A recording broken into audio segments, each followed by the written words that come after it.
Leader Summit pa man din ng APEC. Correct. Hindi po simple yan eh. No? Hindi po simple yan. Kahit na ano katwiran mo. Si Duterte nga po siya, tapang na ni Duterte eh. Inaaway niya na lahat eh. Umaattend dyan eh. Kung may concert, pupunta yan yung kasi ang flight niya. Nag-chopper pa. Wala na kasing naniniwalang mga world leader sa kanya na hindi marunong magpresidente. Di ba? Pucha, hindi ito sa nanawagan siya sa Asia, no? Kampihan nyo naman daw siya laban sa mga kapitbahay niya. Kampihan nyo naman daw laban sa chance na ni BBM magpasalamat face to face, tumulong sa kanya sa Christine. Plastic lang talaga siya, di siya maharap dahil di naman siya kinampihan sa issue. Okay, alam niyo po, tama yun, no? Nanawagan siya ng pagtulong. Oh, face to face, no? Mapasalamatan mo sila, oh. Pagkakataon na sana niya makapaghalubilo sa mga pinuno ng iba't ibang bansa. Correct. At saka bagong presidente, oh. Yung latest report ng Central Bank sa Senate, boss, 40.5 metric tons na pala nabebentang gold ng gobyerno. Ibig sabihin, dinagdagan pa. Nagbenta pa uli. Alam niyo po, hindi ko po alam ang direkta, hindi kasi ako economist eh, no? Political ano po ako, political animal. Pero hindi tayo gano'n sa economist. Pero ang hinala ko po diyan, may kinalaman po yung mga pagbebenta natin ng ginto sa tumataas nating bumababa nating piso. 58 na po eh. Noon ni PRD, mga kabinete, alam niyo po, nagkakamot ng ulo ngayon ng presidente, nagkakamot ng ulo.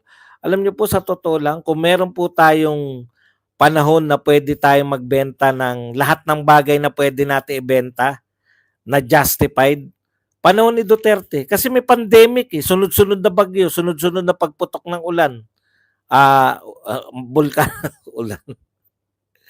May lindol pa, may gera pa. Hindi po natin ginawa yun eh. Kayang-kaya po dahil tiwala po yung mga tao, nakakakuha po tayo ng mautangan. Eh ngayon, panay utang, panay benta. Ang dami pa rin nagtatanggol. Sabi, kung hindi lang po masama talaga yung ano, no? Sana nga, ang sumunod na si Martin para talagang yung durog ng Pilipinas, no? Tsaka tayo sabihin, o ano kayo ngayon? Ngayon yung sabihin na yung Duterte, mga walang hiya. Eh kaso hindi tayo ganun. Gusto natin maiangat pa rin ang Pilipinas. Eh. Simplihan ang bentahan ng shabu. Ibig sabihin, laganap na naman sa buong bansa.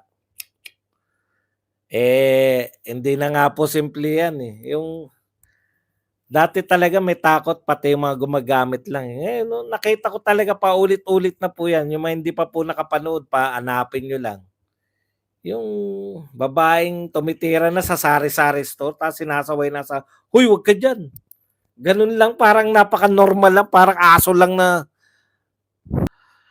Boss Badong, totoo nga ba na nagbenta ng gold o transfer lang at pinalilitaw lang na nagbenta? Kasi kung nagbenta, meron sales proceeds. Nakakapanggigil na talaga eh, no? Hanapin po natin, maghanap po tayo.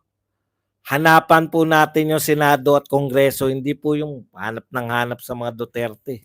Ang daming binibenta, walang hinahanap. Bilyon-bilyon po. Bilyon-bilyon.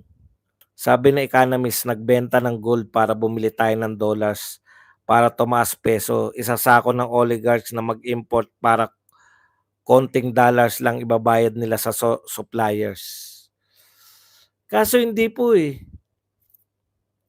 Hindi po ganun ang nangyari. 58 na po dollar ngayon. Magkano na lang yung dollar? Alam ko yan dahil dollar ang sweldo namin eh. Takot baka magkaibigan ng drug, magkabiglaan ng drug test sa APEC. Eh, pahayag po kasi ngayon ni Duterte, ni Donald Trump, pucha, anti-drug po, no? Yung wina-warningan niya na ngayon yung mga drug cartel. Oh, mahirap po 'yun.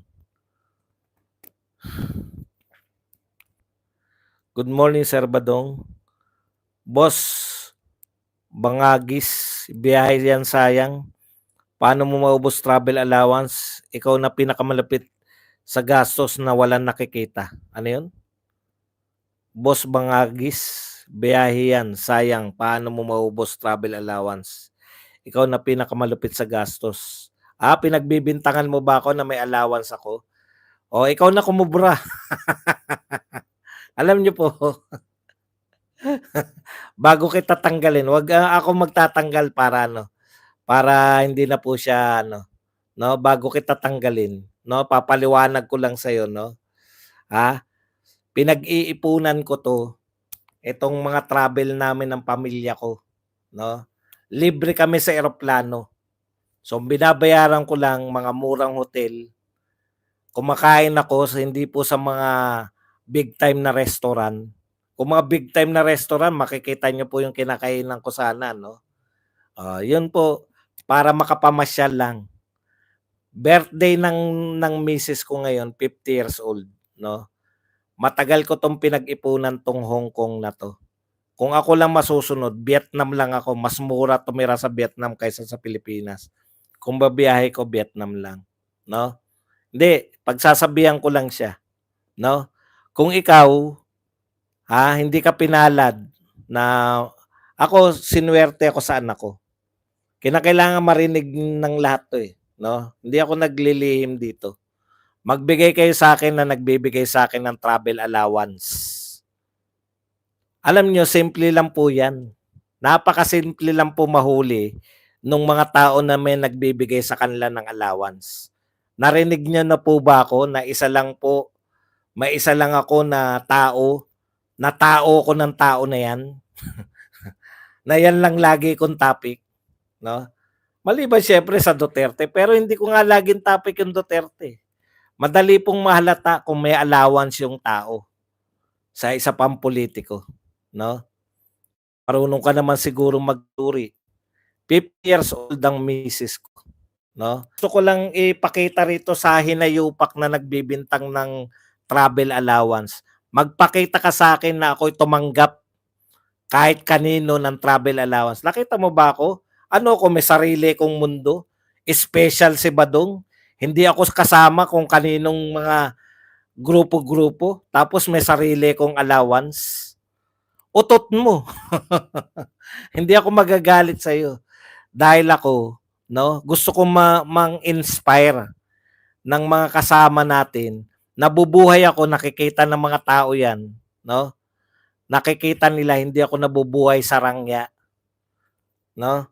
Nakikita ng tao kung ano yung mga kinakain ko araw-araw para makatipid. Nang sa ganun, sa 50 years old ng misis ko, madala ko sa Hong Kong dahil pangarap niya.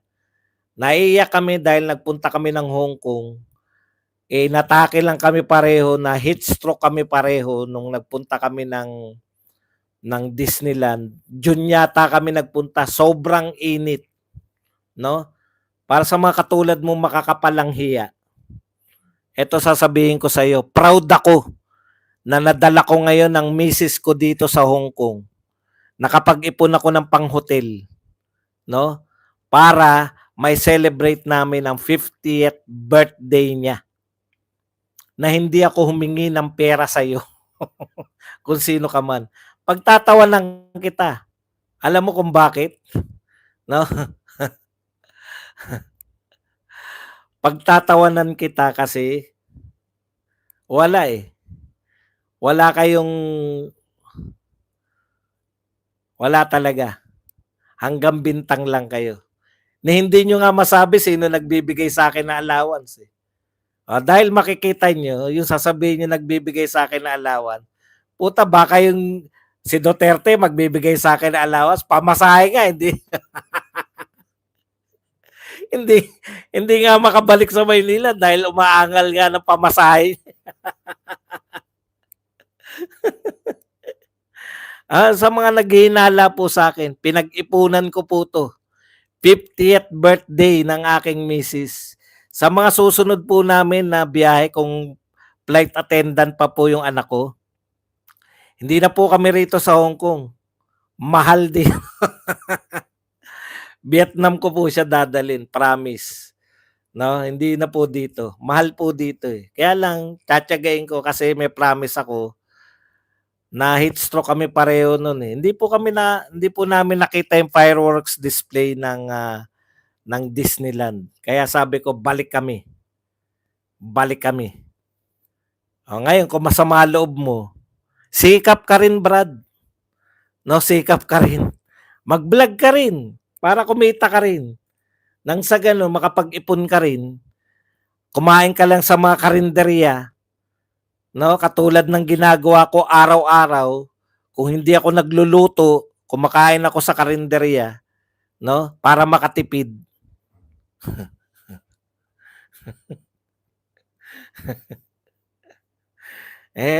Kinakailangan ipamukha sa kanila eh.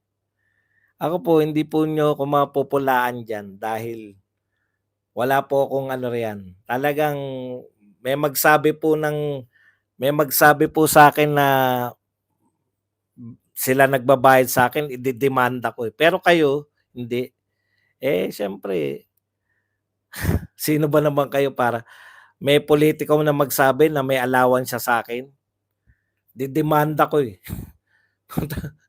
Wala po nagbibigay sa akin. Ang hamon ko nga ganito eh.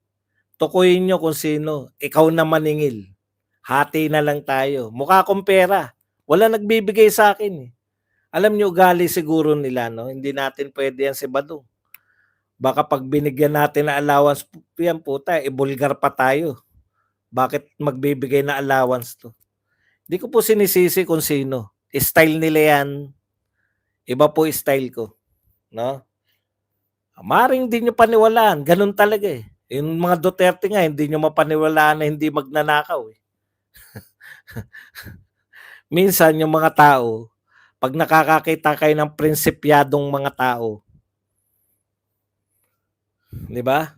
Pag yung mga tao may prinsipyo, mahirap paniwalaan na may mga tao palang ganyan. Yun lang ang maaari kong masabi sa Brad. Ikaw na naghihinala. Ikaw na naghihinala sa akin. Alam mo ba kung saan ang mga t-shirt ko? Kung saan ako bumibili ng t-shirt? Tuturuan na kita ng tip. Bumibili ako ng 1 dosena sa Divisoria. Mura lang pero may kalidad na t-shirt. Nakuha mo ba? Isa sa dinadayo ko dito, etong Puma, meron dito. Kabibili lang namin ni Mrs. Tatlong sapatos, $7.99.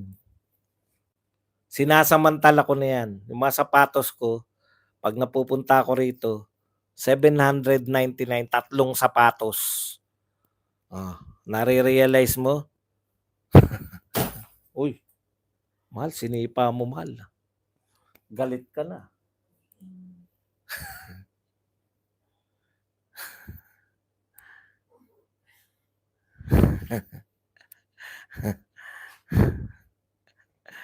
Sacerdote boss, bad school to ni Digong. Kaya ako hindi niyo po ako makikita na rangya.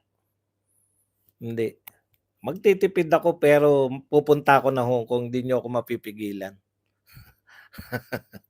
Umaamin naman yung iba. Umaamin naman na may nag-sponsor sa kanila pag umaalis sila. Bakit ninyo hindi yun yung punahin nyo?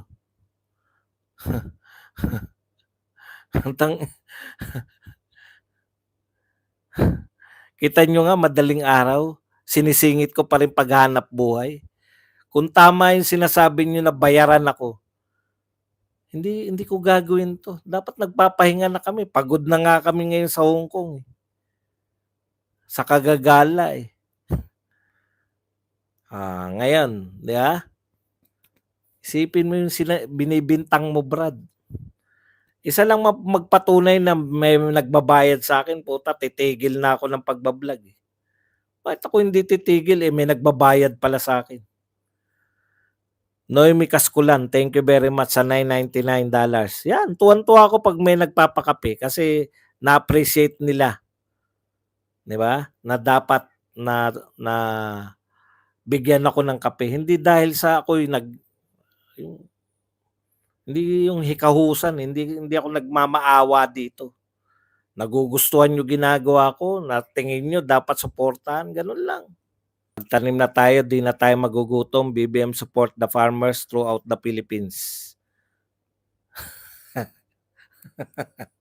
Wala alam niyo alam mo Jonel, wala namang problema sa pagtatanim, pero tandaan mo hindi po lahat ay nakatira sa probinsya. Yung mga nakatira po sa Maynila, wala nga po kaming sariling lupa na, eh. Yung mga nakatira po sa Maynila gusto namin magtanim, wala po, ni bintana wala kami. Ayan po katotohanan ng buhay 'no, tama po 'yun, magtanim kayo, hindi na kayo magugutom, correct. Pero hindi naman puwedeng paano ba naitatanim niyo?